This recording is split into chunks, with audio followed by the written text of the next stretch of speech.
Mental Correct Podcast contains information that may not be suitable for all listeners and is not recommended for everyone. Its topics are sometimes graphic and always a little bit edgy.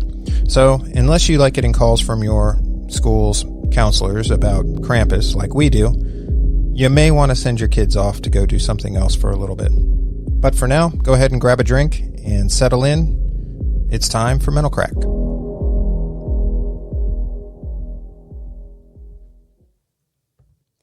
Cadmila Falce, thank you for joining us or coming back to join us for Mental Crack, Killers, Cults, and Crimes with a Proper Drink on the Side, a podcast where a true crime-obsessed and beer-nerdy wife and her whiskey and bourbon-loving husband talk about killers, cults, and other crimes while breaking down the psychology behind the madness.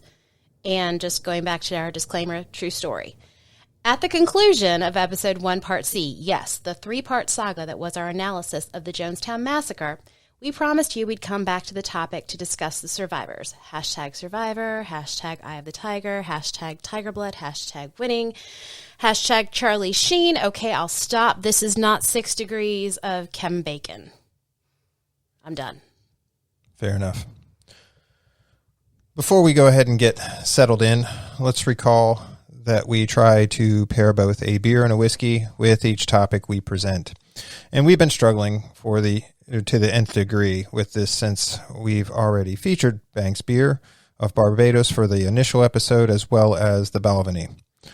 And since it took Jenn so damn long to get the script done, and she'd joke that Christmas would be here before she got it done, I took a trip to the grocery and returned with a new Belgium Winter Variety Pack.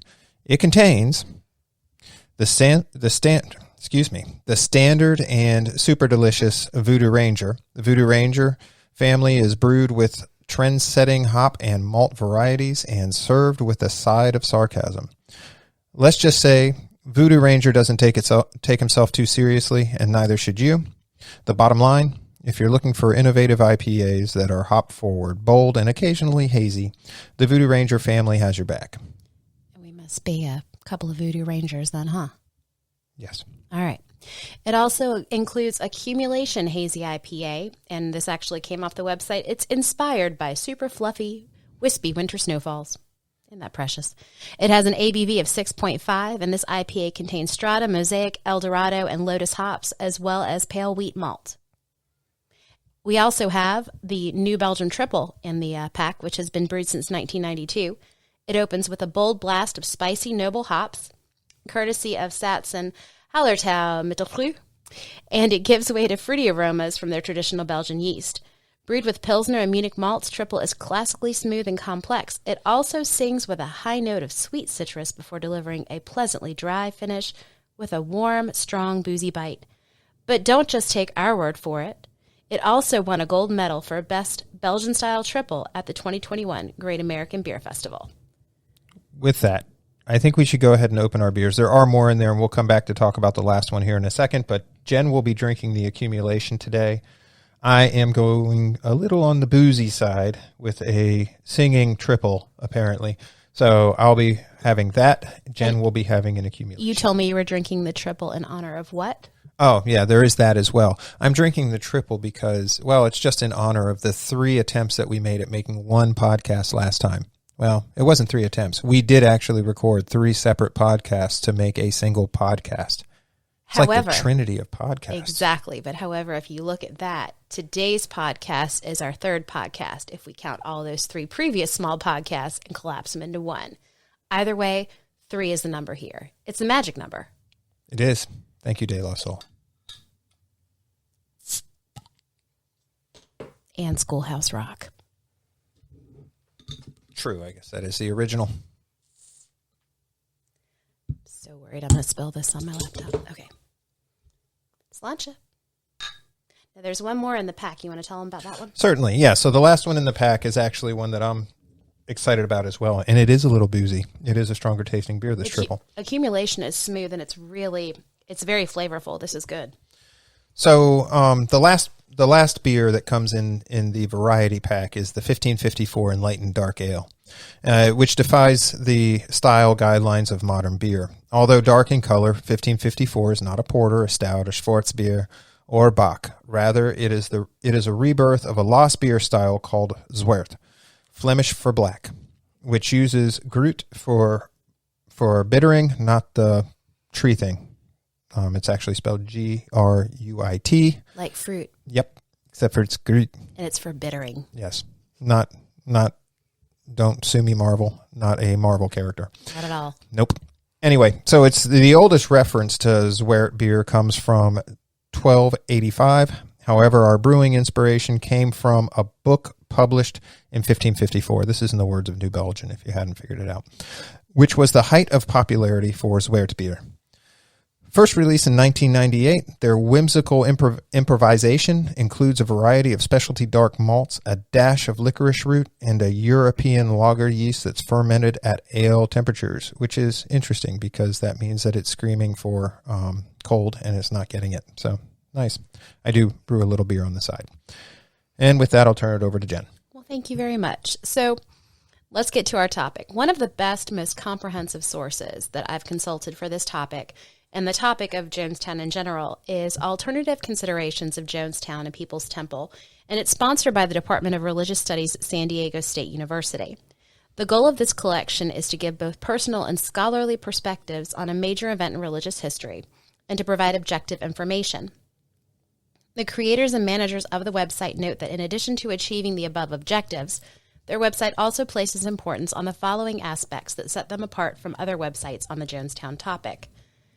That is, it includes remembrances of those who died and those who survived the tragedy of the 18th of November 1978 in order to respect their lives and humanize their deaths. Documentation of the numerous government investigations into People's Temple in Jonestown through materials released under the Freedom of Information Act, and presentation of People's Temple and its members in their own words through articles, tapes, letters, photographs, and other items. These materials let the reader make their own judgment about the group and at its end. And as we always say, we put our sources on our Patreon page, and these are not pay-for content. This is available to the public. So if you're interested, please check that out. All right. So moving along, despite the massive loss of life, there were actually 87 survivors.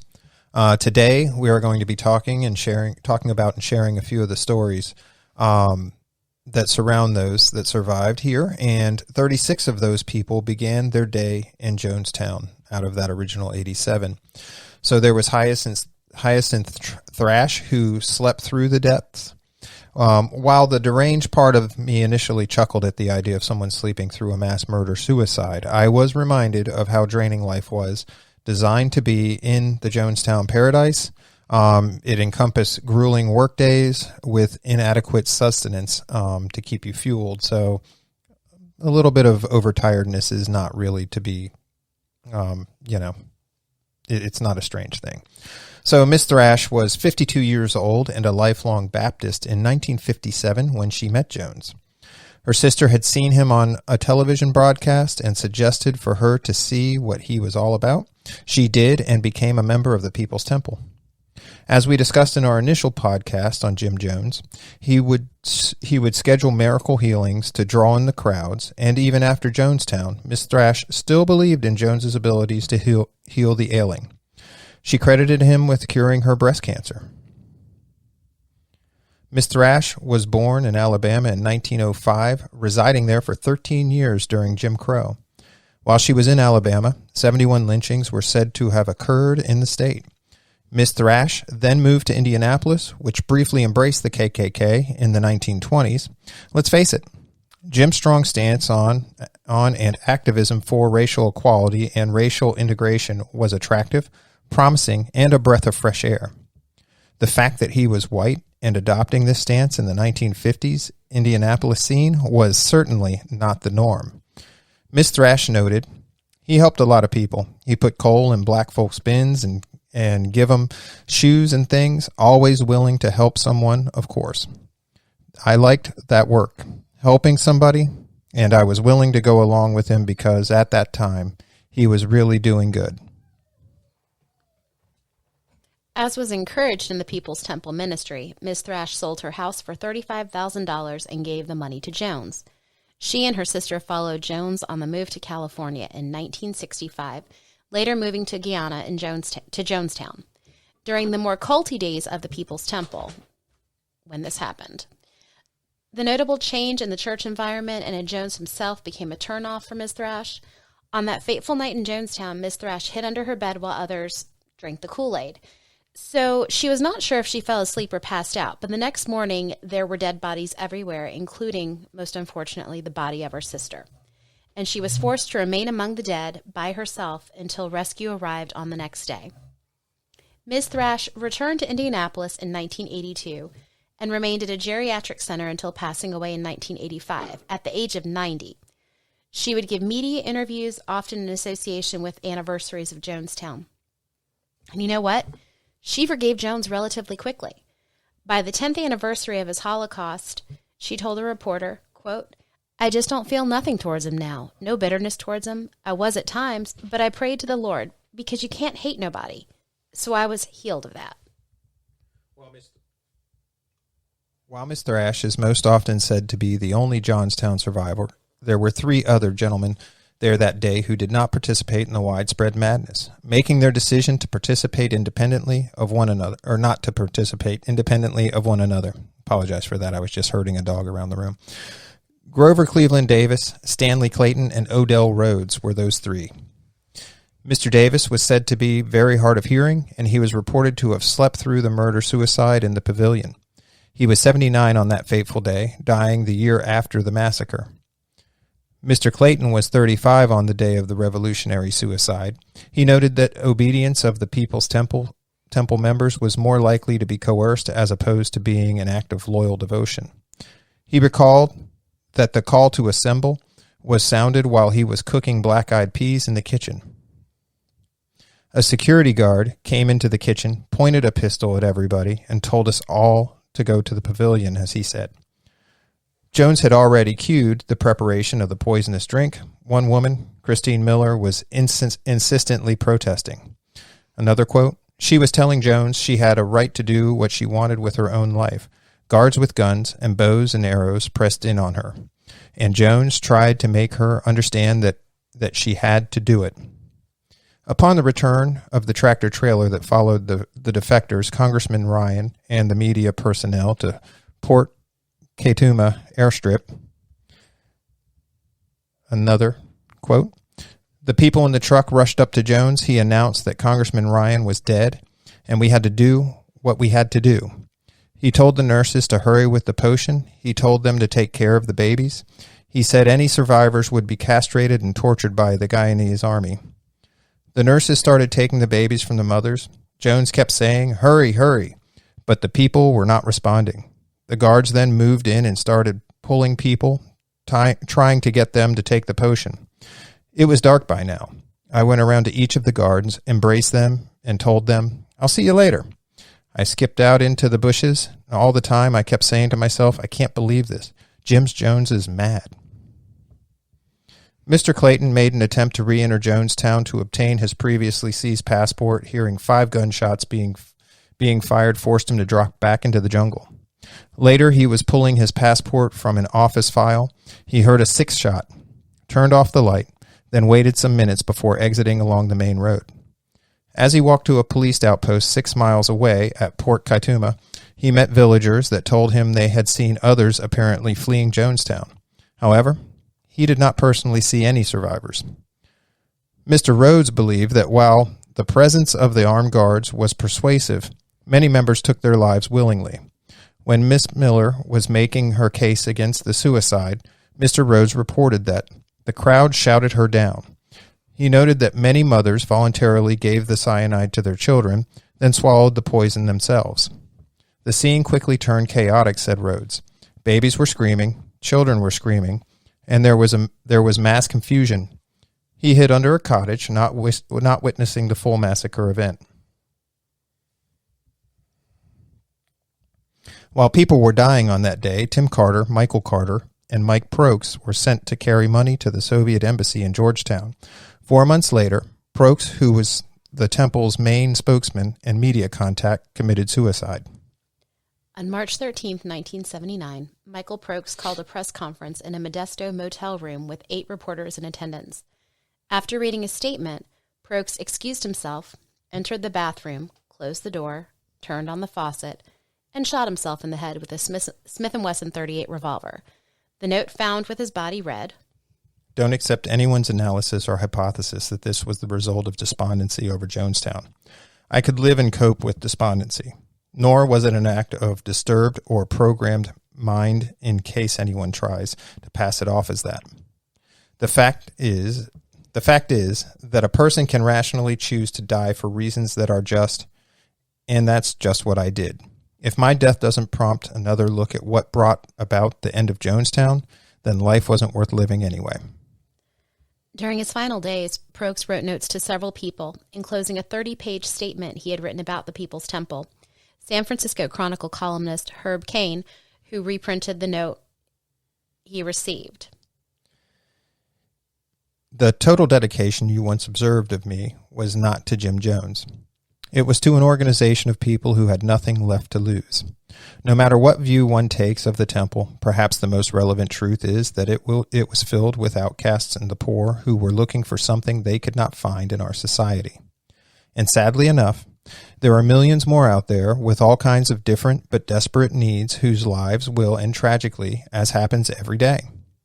No matter how you cut it, you just can't separate Jonestown from America because the People's Temple was not born in a vacuum, and despite the attempt to isolate it, neither did it end in one." Prokes also sent a copy of a statement to Temple attorney Charles Gary. The handwritten note accompanying his statement was dated March 13th, 1979, and it read, "Charles, I just wanted to thank you and everyone there for all the help you've been to my friends. You've been a tremendous comfort when it was needed most. Please take care of yourself, and thanks once again for your steadfast support. Very gratefully, Mike Prokes. P.S. You may not agree with all my perceptions in the enclosed materials, but for what they're worth, it's an honest effort." Handwritten note. The gist of Prokes' press statement was that there was a tape in existence that had documented the final hour of the Jonestown community. And as we talked before in our podcast, there were tapes pretty much about everything at Jonestown. It seems like every moment of the day was documented in one way or another when Jim was around. And this tape in particular was in a recorder in the pavilion of the compound. It was apparently discovered by Skip Roberts, the crime chief of Guyana. This tape, Prokes indicated, contained information that suggested that the Jonestown community was not coerced to commit suicide. Rather, their actions were agreed upon by the community as a whole, a community that was very much targeted, persecuted, harassed, surrounded, and, quote, besieged by shadow forces, unquote. The people chose to die when a potentially devastating attack was imminent. He believed that the tape would never be released to the public, though. Eventually, it was, with over 900 other tapes recovered from the site. Prokes indicated that the tape would likely remain covered up as its very contents was damning to the United States, forcing the government to have to accept that Jonestown was a, quote, symbol of the massive institutional failure of this country to meet the needs of its own citizens, unquote. He notes that the overwhelming number of black congregants moved to Jonestown to escape a failed system that neglected to care for their own, perpetuated oppression, racism, and continued impoverishment in the black community. Prokes posited that, quote, the reason so many people died and took their own children's lives is because they believed in their community, that they had built with their own hand, and they believed that community was under siege by the U.S. government, and he agreed very much that this was the case. The State Department was well aware of the temple's negotiations to move to the Soviet Union in order to escape the threats to its security in Guyana. He noted that the State Department and CIA had undoubtedly sacrificed Congressman Ryan in an effort to provoke a violent reaction from the Jonestown community in order to, quote, prevent a tremendous Soviet propaganda victory based upon nearly 1,000 Americans moving to the Soviet Union in a quest of the human rights they had been denied in the U.S. Having initially served as an informant, Prokes noted that once he truly experienced Georgetown, he relinquished the role, connecting with and seeing the beauty within his brothers and sisters. He noted that as he got to know the members of the Jonestown community, he came to understand and identify with those who had endured persecution and oppression for so long. He asserted that these folks were not brainwashed or cultists. The People's Temple was not a cult. Quote, it was a political organization that built its own socialist community, unquote. This was a community that traveled over 6,000 miles to escape racism and harassment, that refused to be pushed around anymore as they had been in the United States. He further explained, quote, "The people of Jonestown died, as one suicide note read, because they weren't allowed to live in peace. They died because they didn't want to be left with no choice but to come back to live in the rat-infested ghettos of America. They died for all those who suffer oppression. I refuse to let my black brothers and sisters and others in Jonestown die in vain," unquote. Now, one thing I did want to ask about this, since you tend to be the more inquisitive one and you do a lot of the reading leading up to this, to these podcasts.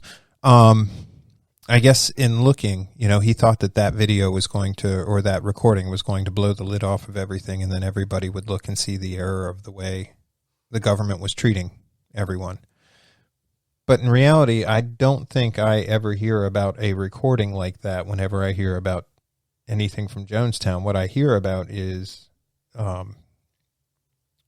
like bad catchphrases that come out of there. "Don't drink the Kool-Aid," which is thrown around in every circle. And then, and I guess my point is that I haven't seen anything that talks about outside of, what we've done over the last few, but in any of my Jonestown stuff, I had never really thought about anything outside of the high level racial reasons and injustices, basically people banding together and forming a cult. So you're speaking to the existence of tapes, right? That's where we're starting with this. Well, the recording that would quote unquote blow the lid off of. Right. Okay. So, I mean, I think I watched, I don't know how many hundreds of hours on documentaries on this particular topic alone, but the existence of recordings in the day-to-day are very well known, especially since some of that, which is what the Freedom of Information Act allows people to utilize those tapes that are available to put in their documentaries. The thing about this tape was because it was per Prokes's belief and concern that because it was recovered by some people who were so high up in terms of the investigative chain, that it was never going to make the light of day. And any tape that did surface and get released to the public would have been tampered with in such a way that this type of message would not have been clearly and well received. I don't know if that answers your question. No, I guess it does. I guess really the way I'm looking at it is perhaps he was right. Perhaps there was a tape out there with damning evidence that just hasn't been released yet.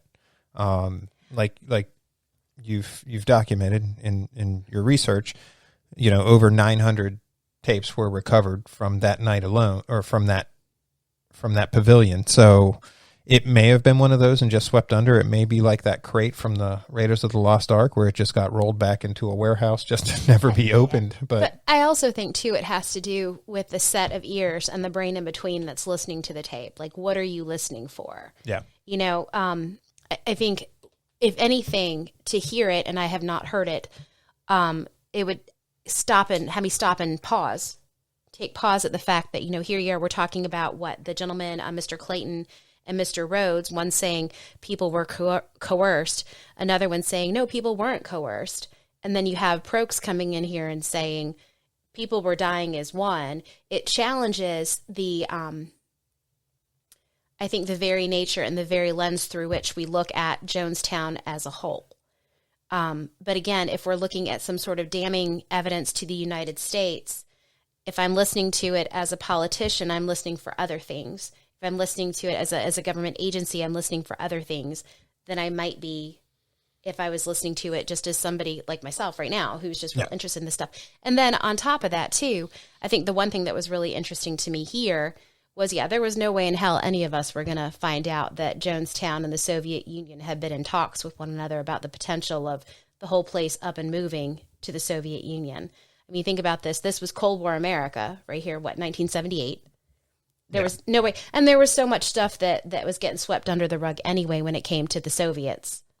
But I think that's a good question. And I really think that kind of looking at the socio-political environment at the time can kind of help in a little bit of a way kind of explain what was going on there. Yeah, and the only other thing I'll add to that is that what he saw may have been slightly different than what some of the other people, like Mr. Ashdahl, saw, because I'm pretty sure they were moving with different circles within the cult.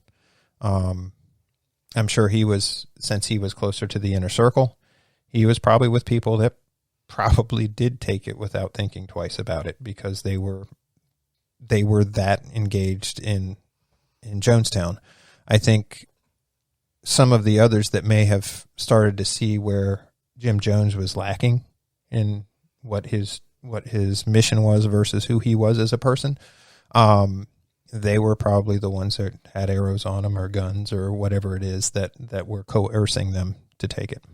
It really makes me wonder too, and we'll talk about this a little bit later on in the podcast, of, the way that people that did survive Jonestown, kind of the array of avenues that they could take after this in terms of how it affects their mental health. I wonder what would have happened if Mrs. Thrash or Ms. Thrash happened to be awake during, because she, God rest her soul, here's this lady who's already forgiven him. But what would that have been like in the moment for her? I mean, we're never going to know. No. But, she had a relatively healthy emotional and psychological response to it.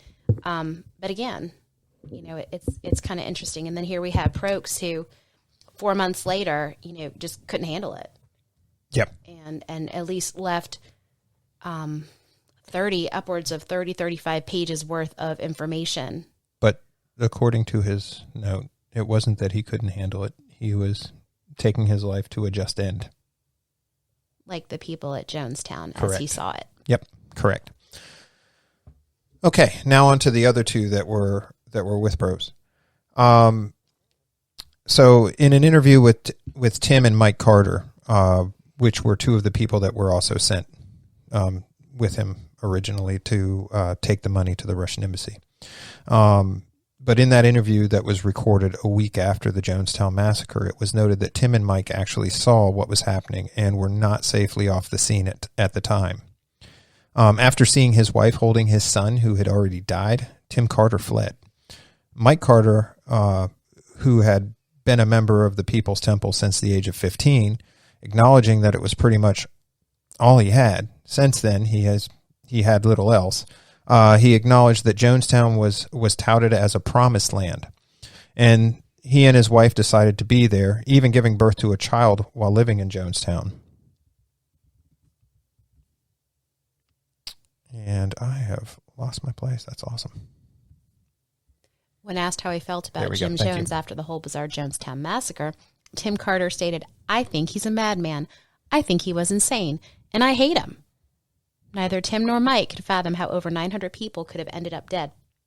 They noted they wished they had listened to those who were able to defect and followed suit. They acknowledged they had been loyal to Jim, but neither considered themselves loyal to the extent that they would have taken their own lives. Tim took part in a suicide drill once in the States, not even really knowing exactly what he was participating in. The first one we talked about among the inner circle, a.k.a. the Planning Commission. The one where Jim was like, "You've got an hour to live. Ha ha, ha ha. What you gonna do?" Yep. Mike had not participated in a drill at all. And during this interview, these two men were in protective custody, being concerned for their lives, that their positions within Jonestown would spur retaliatory efforts on the part of the survivors who were also at the same hotel. I cannot even imagine the range of emotion these men were experiencing at the time. Seeing one's dead child in their spouse's arms, seeing their spouse comply with a mass suicide, having to return to the site to identify bodies that had been decaying in the hot sun, feeling on pins and needles in the presence of others from around the compound who believed they were privy to all aspects of the massacre planning. On the day of Jonestown's ultimate demise, 11 residents left on a community outing, a picnic, with plans to leave for good. Richard Clark devised an escape plan to escape several months before Leo Ryan's visit. He and his partner, Diane Louie, put a group together of others who wanted to leave. Now, the group had originally planned to leave the evening of November 17th, but Richard decided the group would find it easier to get out on the following morning with all of the distractions that would be posed by the arrival of Leo Ryan's presence. He got word to the group that they would pretend to go on a picnic. The assembled included Leslie Wagner Wilson, who was married to Joe Wilson, and Joe Wilson was one of Jones's most trusted lieutenants. As such, she had to be voted in by the rest of the group. She also did not know who was going to be going until the morning of November 18th. There were 9 people who left Jonestown. Richard Clark, Diane Louie, Leslie Wagner Wilson, and her 3-year-old son Jakari, and Julius and Sandra Evans and their 3 daughters. They were met later on in the jungle by 2 additional men, Johnny Franklin and Robert Paul, to bring the total count in the group to 11. Another 16 defectors, including Larry Layton, who posed as a defector, accompanied Leo Ryan's congressional party from Jonestown and came under attack at the airstrip, but they survived. Yes, Larry Layton posed as a defector, and he was the only person who was prosecuted for any of the events in and around Jonestown. He was represented by Frank Bell during his first U.S. trial in 1981, which resulted in an 11-1 vote for acquittal on faulty charges of conspiracy to kill the congressman. Bell consulted with the defense during the government's appeal before the second U.S. trial in 1986. However, being California's state public defender, it precluded his participation in the trial. He diligently followed the trial. And in his words, he was surprised by the government's clever and, in my opinion, nefarious change of the theory of the case. I was disappointed when Robert Peckham, the very experienced and universally respected federal judge who had also presided over the first trial, felt compelled by the Court of Appeals to allow the introduction of highly inflammatory evidence which he had barred from the earlier trial. I was shocked and saddened when the second jury found Larry guilty. Bell was involved in the initial parole hearings after Larry's sentencing in 1991. He was also involved in a campaign asking President Clinton to invoke his clemency powers and release Larry during Clinton's final days in the White House. He joined in Larry's final parole petition in 2001.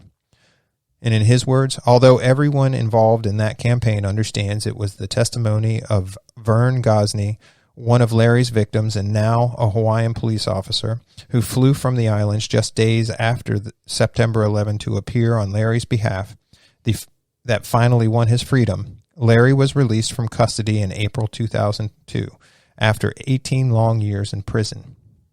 Bell wanted the people to know, without a doubt, Layton was not guilty of the charges against him, conspiring to kill or attempting to kill Leo Ryan or the chief of the mission, Richard Dwyer. His conviction was described by Bell as a miscarriage of justice.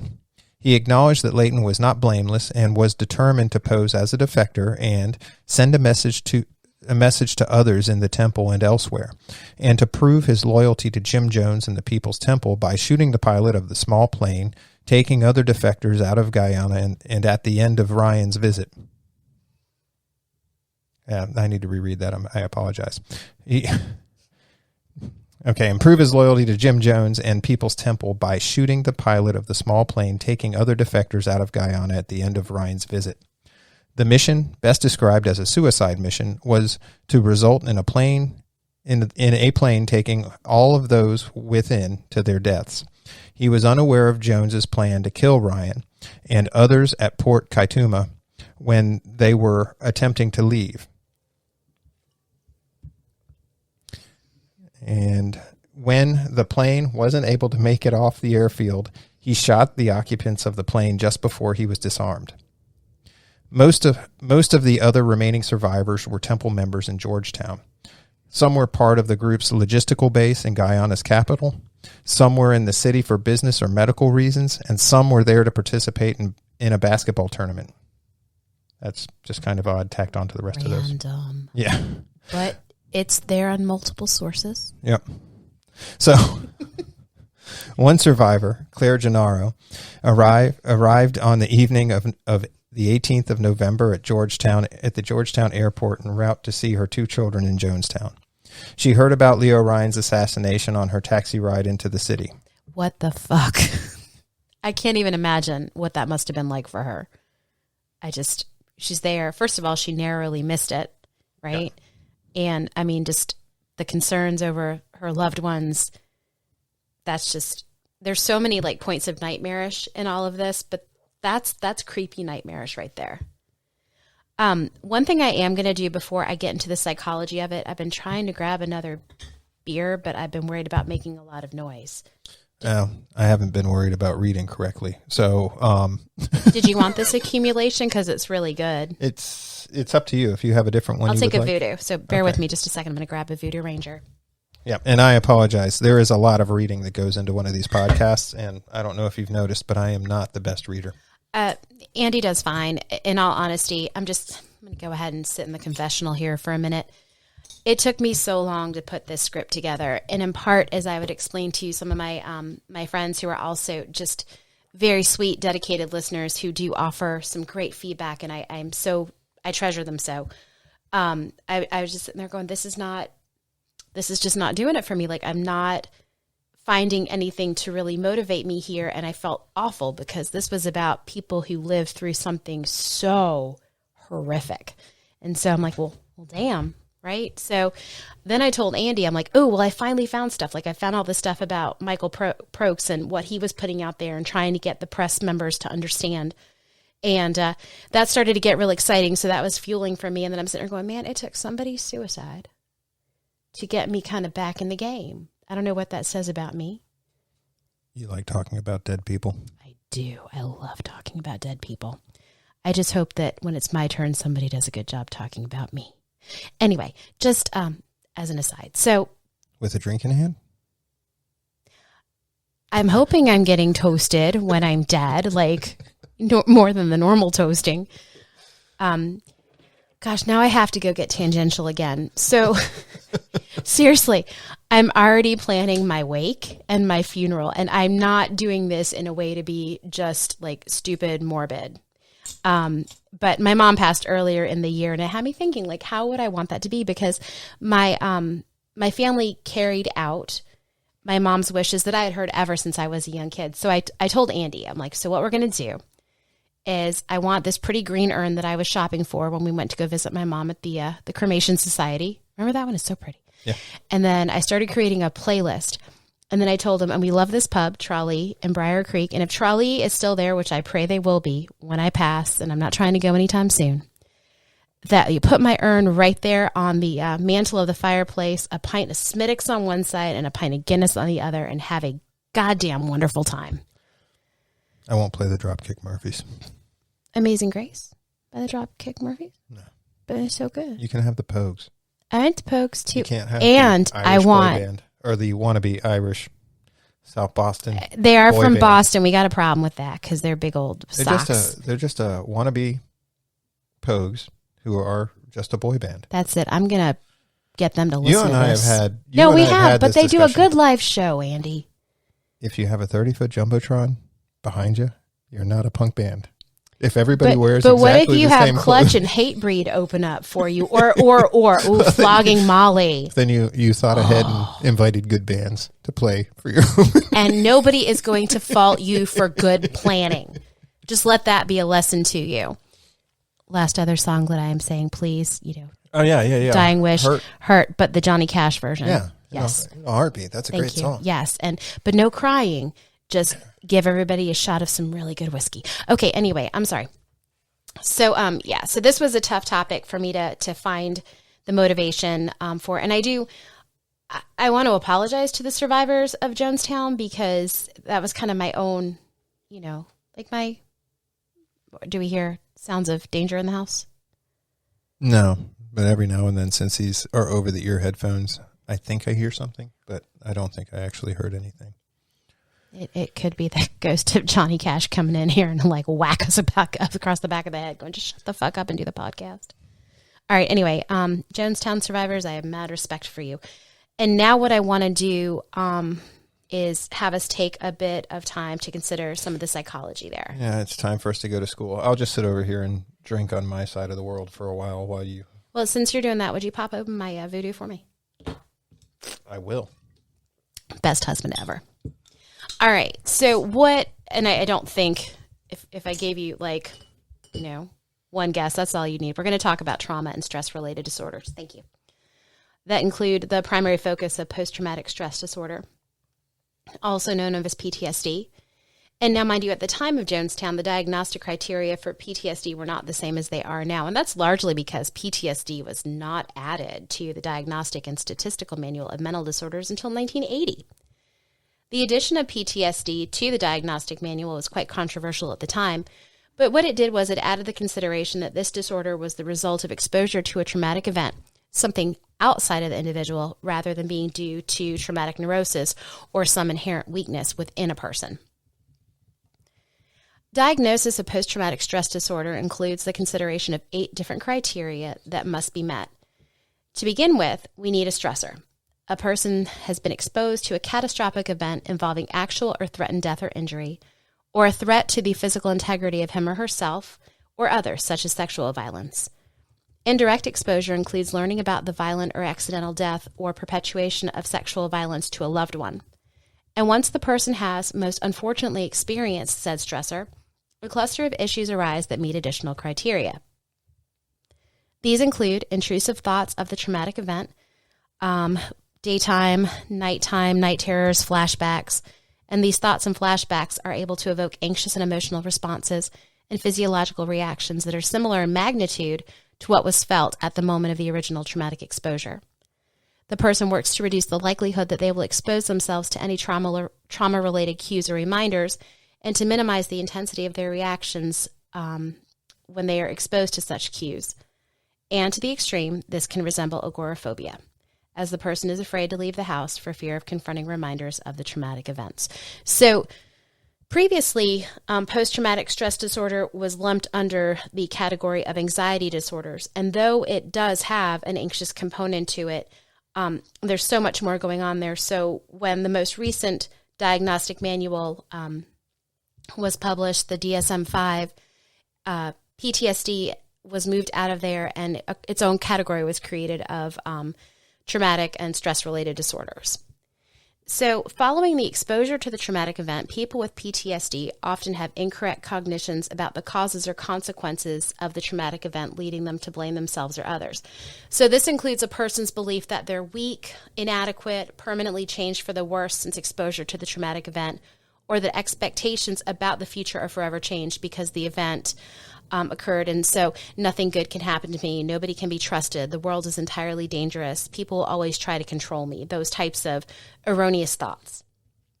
In addition to negative appraisals about the past, present, and future, people with PTSD have a wide variety of negative emotions such as anger, guilt, and shame, and other symptoms include diminished interest in significant activities or feeling detached or estranged from others. We think about that diminished, I used to really enjoy this, but now I'm avoiding everything, so I'm not going out to see my friends and play racquetball, whatever it is. So the things that had previously brought us joy and pleasure that we enjoyed doing no longer do so. And then, of course, our relationships are impaired. We're detaching and estranging ourselves from others. And finally, although individuals with PTSD suffer from persistent negative emotions, they're also unable to experience positive feelings such as love, pleasure, or enjoyment. And that's, of course, negatively going to affect close marital or otherwise meaningful interpersonal relationships.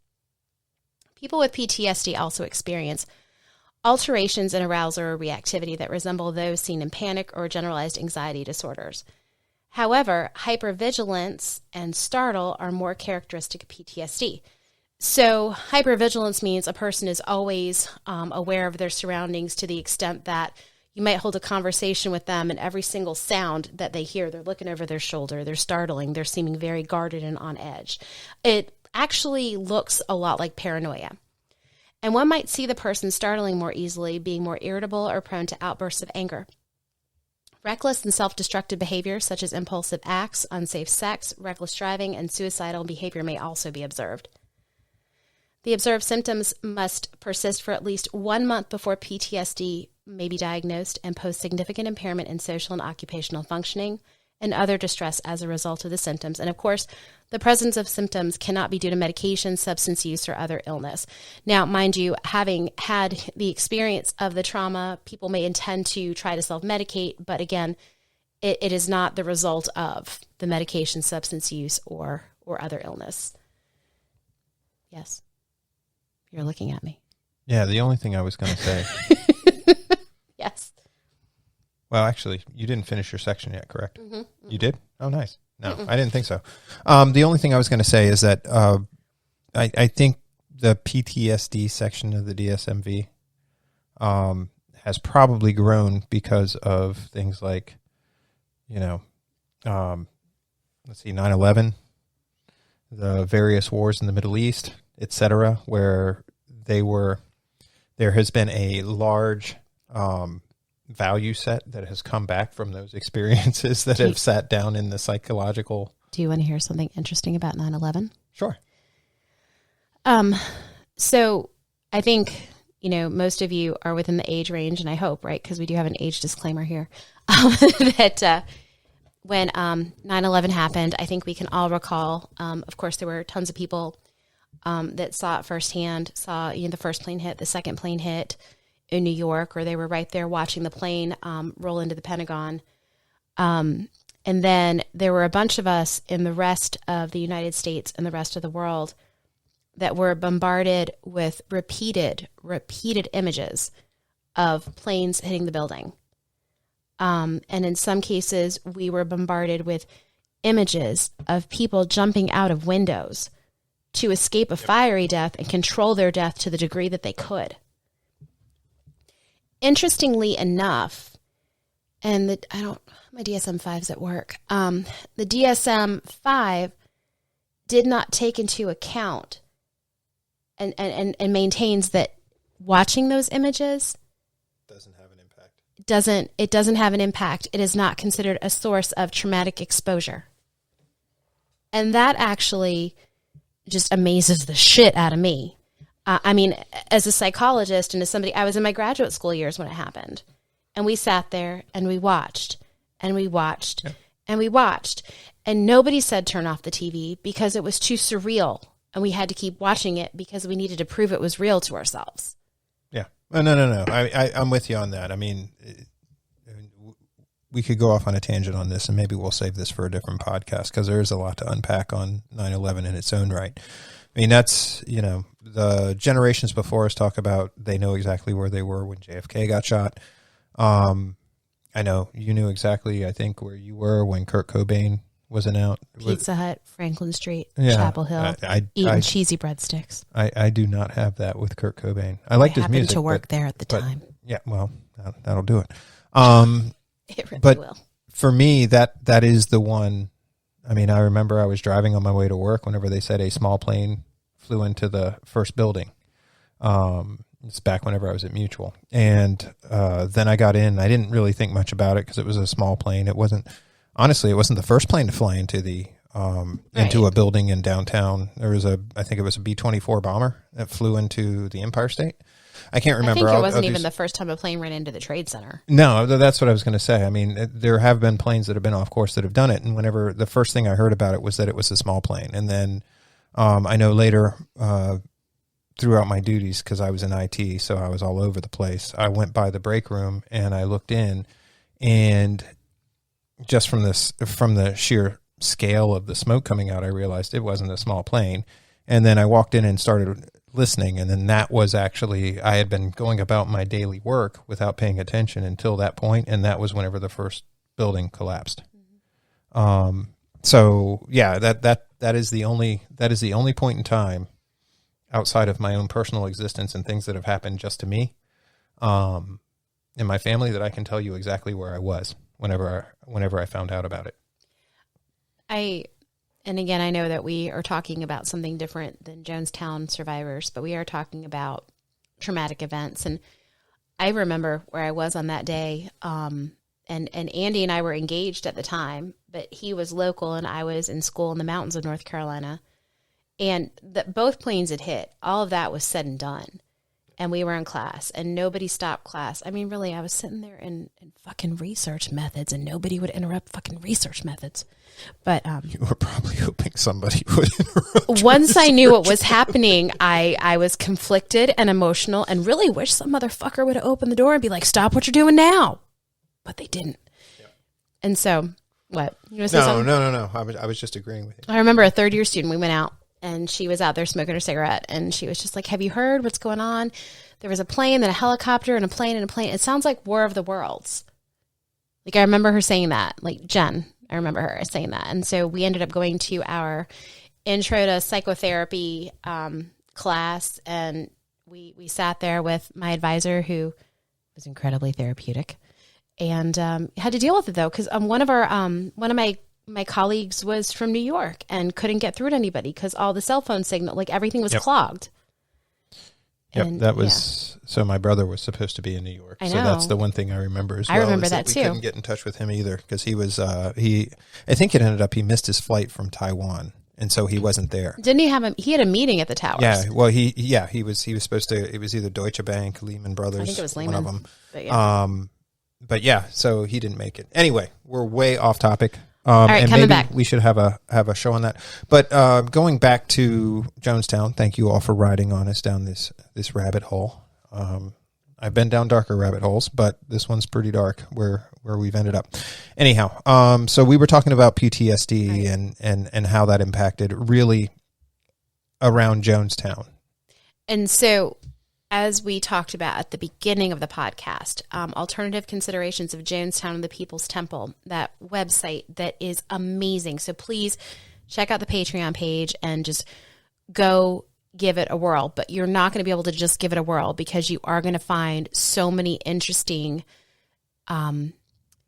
just volumes of information to check out on it. So if Jonestown is of interest to you, this is well worth a place to spend a lot of your time. But they do strive to present the People's Temple and its members in their own words. And I'm going to have Andy read to you a letter that they received in 2003, which they decided to publish anonymously on their website. Yep. And it's entitled The Trauma of Marriage to a Temple Survivor.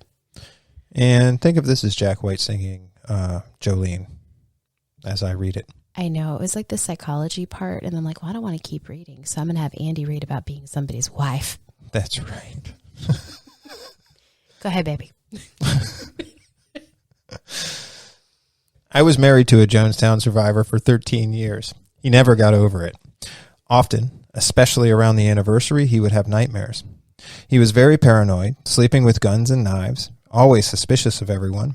He could never become involved in church, although he tried on several occasions.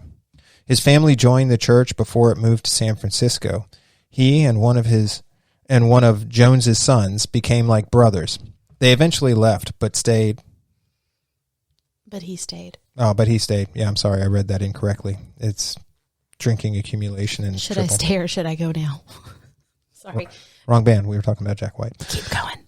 And like so many others, he ended up in Jonestown. While there, he and the son he was close to realized that Jim Jones was no longer in his right mind, was taking drugs and using women.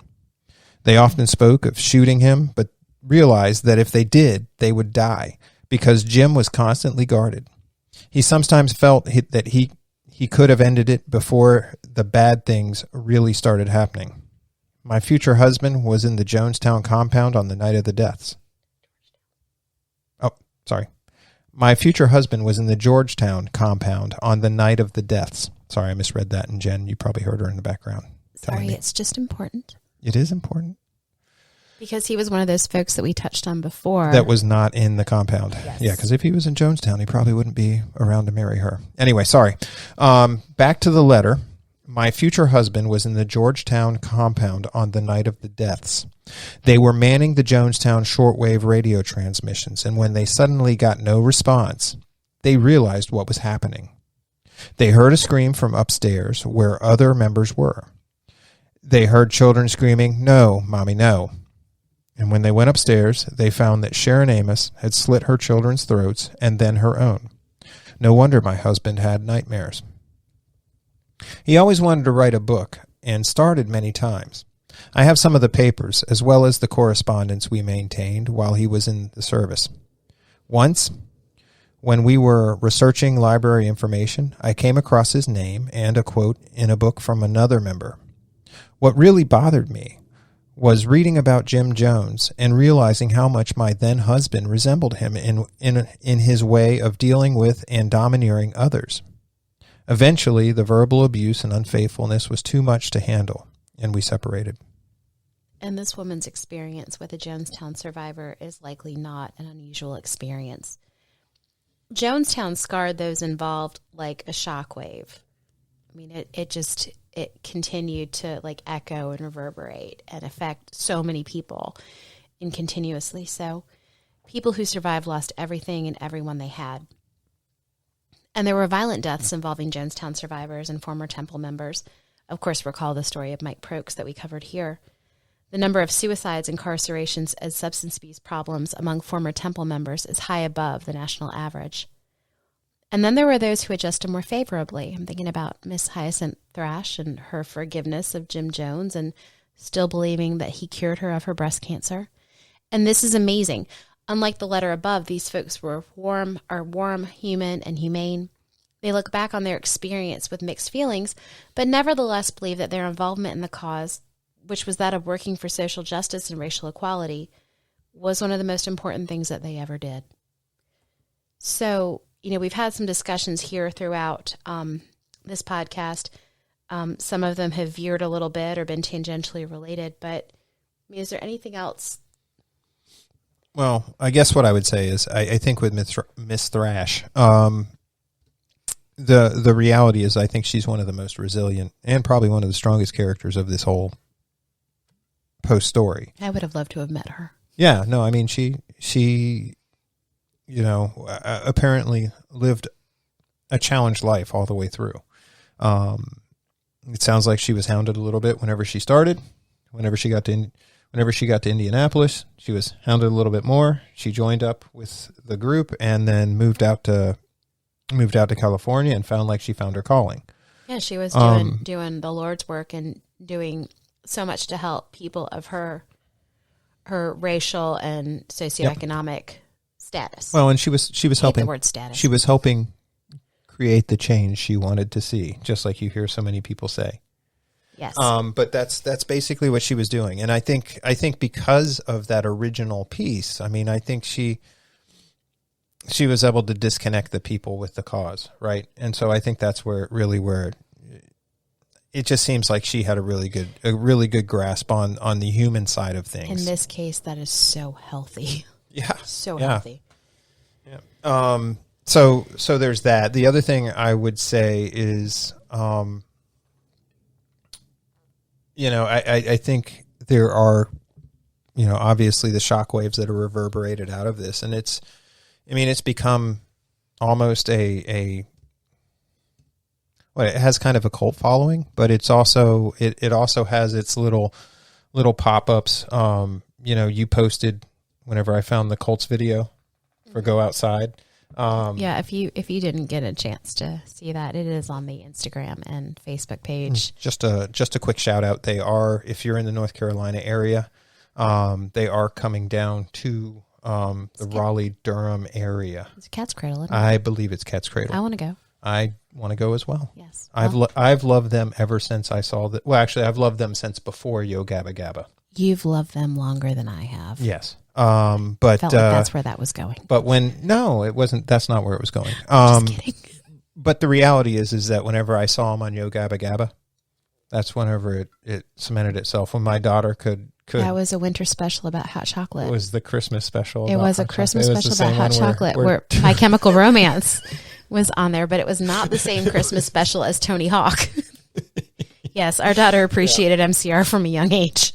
Yes, and they were MCR, but just as another tangent, anybody who knows me, especially my work colleagues, know that if there's a rabbit hole, I can find it, and I'm not scared to go down it. With Yo Gabba Gabba, if you have a child, you should have them watch it. The characters are a little frightening in their shape, and there's the syphilitic penis. Yes, there are a lot and Broby, the broccoli bee. Yes. But still, it's not as troubling as the Peppa Pig penises everywhere, because that is what all of Peppa Pig is. Yes, but they have Mr. Potato, which we all know is Tato. Yeah. Anyway, going back, if you have a child, I hope you're still listening. Have them watch Yo Gabba Gabba, and just understand the bands are all good bands. They just changed their names for the show. Well, the developer of Yo Gabba Gabba was Mark Aquabats guy. It was the Aquabats guy, and then it has the Devo guy. Well, the Devo, yeah, that's Mark Mothersbaugh, and he is the art. It's art with Mark. I forget, or art with Mr. Mother. I can't remember. It was with Mark, but he's the lead singer from Devo. So the Aquabats dude was watching children's television and was like, "Man, all this shit sucks," and he was right. And he's like, I could create my own kids show. Oh, and let me go ahead and give mad props. And man, having gained a beatboxer extraordinaire when Biz Markie passed away, and we miss him. Yep. But you can learn on this show how to beatbox with the Biz. Yep. So, you know, Okay. I don't know other shows out there do that. We have jumped down a rabbit hole, but the fact that we have introduced you to a children's show, which is worth watching. Same thing goes for Peppa Pig, even You're if you're an welcome. adult. That it contains people from Devo. It contains My Chemical Romance, The Colts. Tony Hawk was on there. Yep. I mean, Oh, Angela Kinsey from The Office. Yep. Yeet Trivia folks. Did y'all know that? yep. So it spans a lot of things, and you do have to wade through a little bit of stupidity to get to it. But the bands are good, and they sing. Basically, it's My Chemical Romance singing a children's song, which is always fun It's to hear. about snowflakes and how they're It is. awesome and they're all different, but we can all love one another.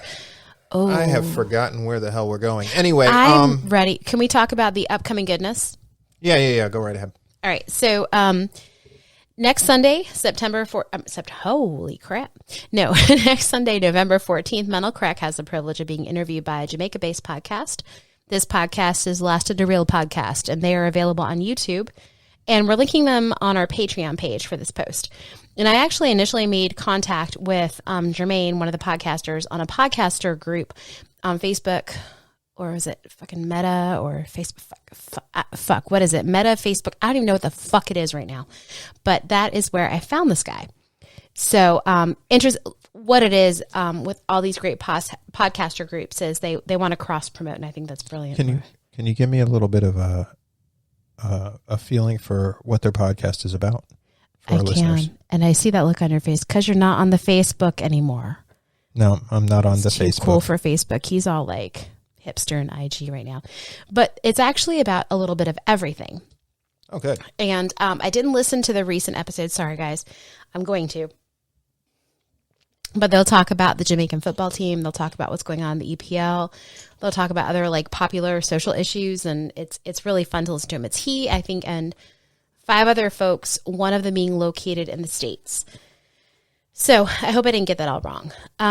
But the funny thing is when I was chit-chatting with him, just kind of talking about cross-promotion, I got a chance to talk about footy with him, and I'm a big Premier League Tottenham Hotspur fan. I was a big Premier League fan, but then Your boys will get back up there soon. No. Okay. My team is doing their rendition of Das Boot, trying to make sure that the hull doesn't crack under the pressure as it dives. Yeah, I'm a Swansea fan, and my team is fighting its way below the Championship League. It is doing everything it can to get relegated a second time. I'm a terrible wife. He's like, I need an EPL team, and maybe it'll be Tottenham. And I'm like, no, that's my team. But then I'm like, ooh, there's so many other ills and evils he could back. But I still found a team that I don't feel bad for standing behind. I still like them. I can't watch them. It's absurdly expensive to watch them. It is. And I'm sure if they go down another level, the cost will go up even more. But that being said, hopefully they will carry on. Yes, anyway. please. Okay, so here's the cool part. Is like I saw that his folks had done a Premier League couple of episodes and topics. And so I was like, well, great, I'm a Premier League fan. And he was like, oh, who did you support? I support the Spurs. Well, our biggest rival first is Arsenal, the Gunners.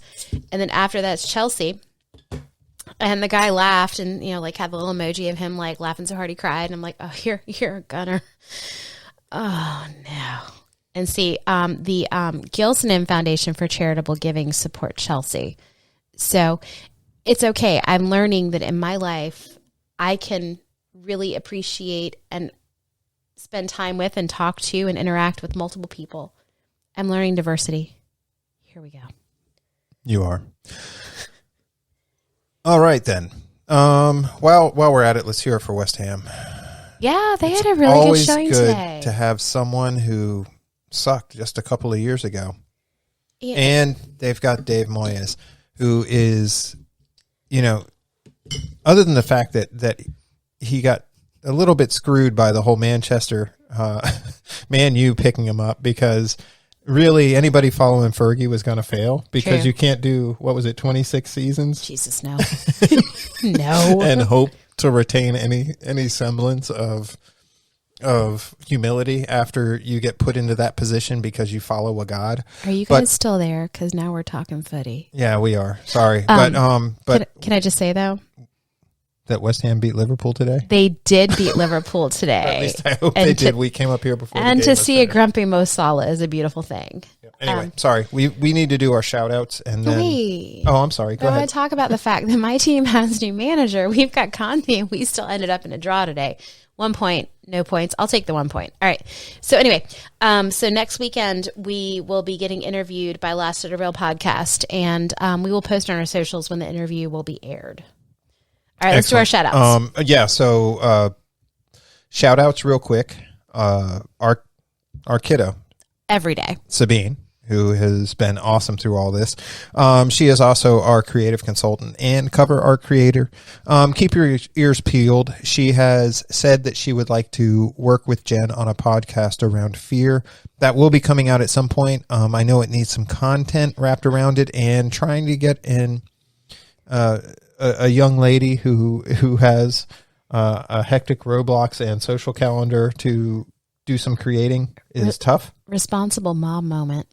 A couple weekends ago, we were at the pub watching Tottenham play, and I brought the Chromebook so she could start doing some research, which lasted 3 minutes, maybe, because then her favorite person, Mr. Jacobs, showed up, so she had to talk to him. Our social butterfly is our child, not us. She is. But the Science of Fear, that's something that we're working on. Sabine has done the outline for it. So she will be my co-host. I was hoping that we get it out before Halloween. But As it turns out, I do have a third microphone, so I can be in that podcast. She doesn't want you there. I know. Because she wants you to listen and be proud. I'm exiled. Yeah. Okay. Yeah, I'm just trying to put a positive spin on it. Yeah, no. I know. But that's the plan. So hopefully we'll get that done. So our kiddo, obviously. And then next, the Gilsonan Foundation, who, by the way, I am still loving the 18-year-old Jameson. That is a treasured possession, at least while it lives. And even afterwards, I'll keep the wooden box just to keep the wooden box because I pack rat. The executive board of the Gilsonan Foundation is in Dublin today. Nice. And they actually did a tour of the Jameson distillery. And I do have a lovely picture of the president of the Gilsonan Foundation sitting behind John Jameson's desk, looking very official and very important. Long live the president. Long live the Gilsonan Foundation. Yep. And then additionally, Kristen Harris and Yeet Trivia. You can find them on Facebook and IG. Yeet Trivia hosts many types of virtual trivia games like Wrong Answers Only, which is definitely 18 and over. Oh, yeah. I suck at that because I don't like to think of wrong answers because my mind wants to come up with the right answer all the time. I'll be on your team. Thank you. In fact, I think one week I walked away from a game with 5 points, which is what you get for the first answer, which is just basically Kristen. He said to me, he was like, but I put an office-related answer out there, and she didn't give me points. And I looked at the answer. The answer was brilliant, but I am not the one. When you play Wrong Answers Only, your host, Kristen, is the one who gets to decide where the points get to be given. So unfortunately, you are up against all the other participants, so you have to hope your stuff stands out. Yep. So aside, the reason The Office comes into play is that they have a very strong Office trivia following. They do have Friends following. They're branching out into Schitt's Creek, a little bit of Parks and Rec, and even some Harry Potter for those Magic fans of yours. The November calendar is in development, and it actually kicks off tomorrow with Big Bang Theory trivia. It's not my forte, but I'm totally digging that because it's shaking things up a little bit. It is. And then Andy and I have talked about it, and Mental Crack is actually going to sponsor at least one game per month. So what we'll do is we'll keep you updated on IG and whatever the fuck Facebook is called at that time to let you know when we'll be face page, friend face, if you're an IT Crown fan. Yeah. But that way, because what is it called on 30 Rock? Is it Face Page? It might be Face Page. I've just started watching 30 Rock. Yeah. Yes. I watch everything vicariously through my wife and walking through the living room. So and then he ends up like absorbing more of the information than me, who's sitting there in front of the TV. Because I'm like texting and talking to my Yeet Trivia people. Rabbit hole. Okay, I'm sorry. We in an episode of Wash It Downs because I feel like we're just hanging out with rabbits all day. Can we get back to the shout outs, please? I don't like your attitude, boy. So anyways, but yes, Monday, Big Bang Theory trivia, and we'll let you know when we do sponsor something. Tickets for all games are available via Eventbrite, and they include some pretty fun add-ons too. So go on, get to it, and we'll keep you updated on our end of things to help promote all that. Yep. Our producer is Andy Meyer the Great. Yep, and technologically, we have advanced a long way. Content-wise, we're doing awesome. Presentation-wise, for myself, it's a little shaky, and plus I'm holding back a burp right now, which is why I sound weird. Thank you. Okay, so he's so classy. As an aside, burp on the mic. As an aside, Mental Crack is available on Spotify, Apple Podcasts, Google Podcasts, Breaker, Pocket Casts, and Radio Public via Anchor by Spotify. Pocket Cast sounds naughty. It does. We will soon be expanding to good old YouTube. Better not change your name, YouTube. No. PersonTube, whatever it decides to be. But we will be expanding out to there, and really that'll just be a cover page. Plus, although we do have thoughts, if I can figure out how to get the copyrights to a song of having midgets driving Shriner cars in the form of a molecule or an atom. Fezzes. Yeah, they'll look a lot like Shriners, but they'll be the right size. Anyway, we're going down another rabbit hole. And me and my samurai sword, but go ahead, Andy, keep going. Anyway, email us at mentalcrack. That is mentalcraic @gmail.com. And if you can't spell the tail end of that, then you're doing worse than we are. Also connect with us on Instagram at Mental Crack and on Facebook, Mental Crack the Podcast. And officially, no, we do have like 3 more lines left. We sure do. Yep. Visit our Patreon page for access to sources consulted in the preparation of this case. Yep. And consider becoming a patron of the show because, yes. And thanks for listening to Mental Crack. Yep. And hopefully Jenn will post the picture of Andy with the fancy new fancy schmancies. Well, we've had the fancy schmancies for the last 2 podcasts. But it's on a stand now. No, for last one. Yeah, that's true. For the last one. Again, we're only 3 Trippel. deep. This is the Trippel. Anyway, I've gone back to the 1554. Actually, I haven't gone back to anything. I'm drinking the 1554. You're moving ahead, man. I All am. right. So thank you for listening to Mental Crack, and we will check you next time. Slancha, bitches. Hopefully this is the right button.